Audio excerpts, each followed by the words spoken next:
Nel 2204, your pageant vlogger host. Subscribe!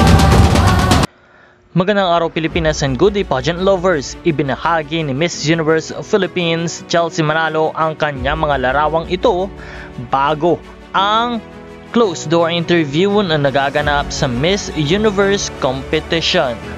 Talaga namang handang-handa na at pasabog ang ating pambatong si Chelsea Manalo para sa kanyang closed door interview. Alam naman natin na kakayanin at ilalampaso ni Chelsea Manalo ang closed door interview dahil hindi lamang siya maganda, magaling, kundi dala-dala niya ang talino ng pagiging isang tunay na Pilipina. Kaya naman po patuloy nating suportahan ang pambato ng Pilipinas na si Chelsea Manalo sa kanyang journey dito sa Miss Universe 2024 competition.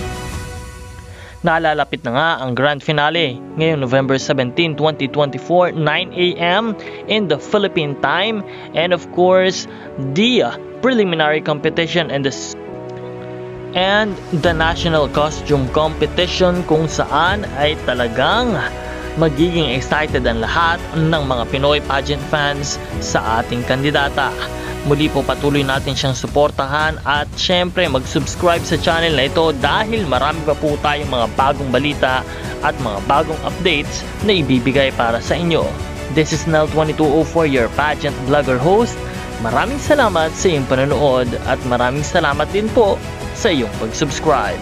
Magkita po tayo muli sa susunod na video.